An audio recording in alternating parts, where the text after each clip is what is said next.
Well, it's not a man in a dress, but it is a woman preaching from the pulpit. And this is the latest in evangelical silliness and modern gender bending in the body of Messiah. Having women teach over men and take on leadership positions, although specifically prohibited in Scripture, is cutting through countless congregations and messianic synagogues, including some formerly traditional ones. For now it's one of the most divisive trends moving through the body, but once the perpetrators get it totally normalized, just like the secular world has with sodomy, people will generally either accept it or leave their local congregation. I, for one, left. I know a lot of people are saying, well, maybe you're right about it being counter-biblical, but what's the big deal? It's not like it's first-degree murder. I know, it's not first-degree murder. But by way of example, I'd point out that having the pastor show up in a frilly pink dress isn't first-degree murder either, but it is ridiculous gender bending, and I'd never sit under it. If it happened, I'd leave. Furthermore, this role reversal in the Holy Bride of Messiah is only indicative of disobedience elsewhere, especially the refusal of men and women to act like men and women. It's indicative of the not very biblical marriages out there. It's indicative of the women who refuse to be workers of the home and raise their own children. It's indicative of the desire of women in the bride to imitate men in any number of ways. Women are not meant to be imitation men. They are meant to be women. In fact, women violating Scripture in this regard is so common, it's almost making the words woman minister become dirty words.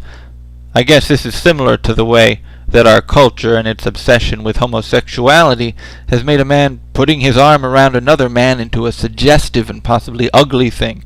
It's the same vein of thought. We have thoroughly damaged gender roles to the point that the word woman, next to the word ministry, carries with it some of the same ugliness. What a shame that it's so.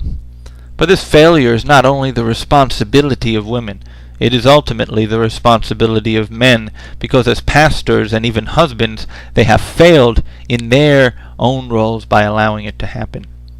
If men had behaved like men, we would not be seeing this. It is a transgendered bride of Messiah. One of the many negative consequences of the role reversal we discuss is the damage that it does to what holy women in the bride of Messiah could rightfully be doing otherwise.